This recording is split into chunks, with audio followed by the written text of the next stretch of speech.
The grace of receiving the word is a commitment. BD number 7878. April 25, 1961, the grace of receiving the word is a commitment.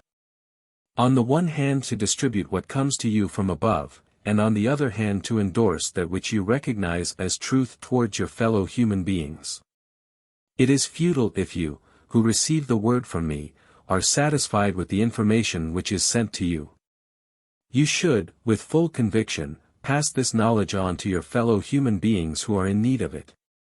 And you should not let yourselves be deceived by objections, for people will always do so, despite the fact that I myself impart the pure truth to you which will always stand up to such objections.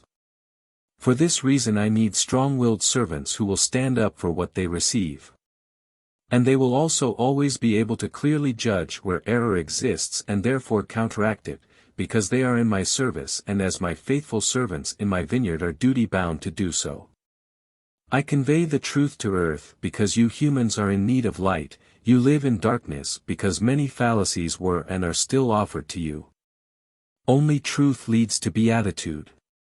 Erroneous belief prolongs the path to the goal, for time and again it will obscure this path so that you humans will stray from the straight and narrow and require a long time until you get back on the right path towards ascent, on the path of truth, where the light is shining which I radiate down to earth for the sake of your benefit.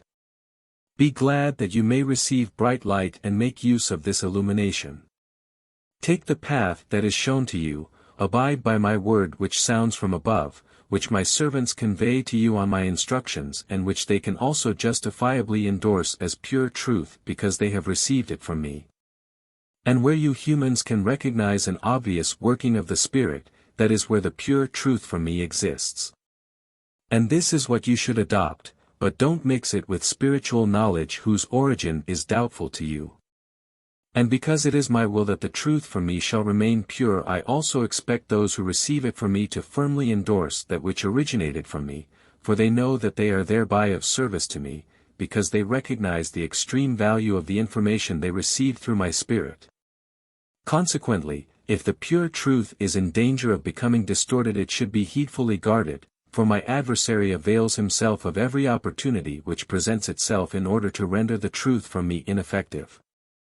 And he succeeds in doing so as soon as different spiritual knowledge is added to it, which was conceived by human intellect and which cannot be spoken of as the working of the Spirit. My word should certainly be spread, but it shall be offered to people in all purity, just as it came forth from me myself. And it is my servant's task to ensure that this word will remain pure, as far as it is within their power. For the seed shall not become contaminated because it is intended to bear good fruit. However, anyone whom I appoint to an office will also receive the strength from me to administer it. Hence, I will also guide you such that your attention will be drawn to where your work is needed, where you shall carry out your mission, and I will always guide your thoughts correctly so that you will work according to my will. For receiving my word is a grace of utmost significance, and anyone who wants to serve me will therefore always have my support and at all times take the path which corresponds to my will. I myself will guide him, I myself will turn his thoughts in the right direction, and I myself will give him the strength to work in accordance with my will. Amen.